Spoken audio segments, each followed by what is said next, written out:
என்ன அவசரம் 22 வயசுல நீ கார் வாங்க வீடு வாங்க இடம் வாங்க கார் வாங்க வீடு வாங்க இடம் வாங்க தொழில பெரிய எப்படி வாமாவே பொண்ணோட அப்பா 60 வயசுல சம்பாதிச்சு வச்சத நம்ம மாப்பிள்ள பையன் வெறும் 20 வயசுல 22 வயசுல சம்பாதிக்கும்னு நினைக்கிறேன். பெத்தவங்களே அப்படிதான் நினைக்கிறீங்க. என்னத்த பண்ணுவான் பாரத்தை. காலேஜ் போனா கேம்பஸ்ல செலக்ட் ஆகலாம்னு நம்ம சொல்றீங்க. அவன் படிச்ச இன்ஜினியரிங் 7000 சம்பளத்துக்கு கூப்பிடுறேன். அதாவது மிடில் கிளாஸ் இவங்க தான் பெரிய பிரச்சனையே.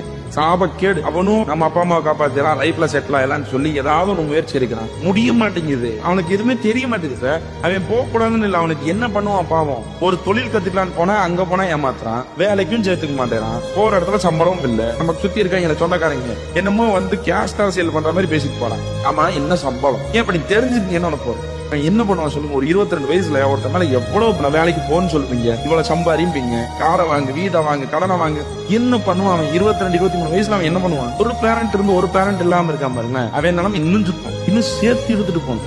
எங்க போவான் எனக்கு புரியல. எங்க போய் அவன் என்ன பண்ணுவான்? அந்த பையன் ஒரு தொழில் கத்துக்க முடியாது சார். இன்னைக்கு இந்த கோர்ஸ படி அந்த கோர்ஸ படி எதையாவது பண்ணி உருண்டு பரண்டு மேல வந்தலாம் தான் பாக்குறான். முடிய மாட்டேங்குது. அவன் அவங்க வீட்டுல நடத்துறது ஒண்ணு இருப்பாரு, அது இன்னும் கூட.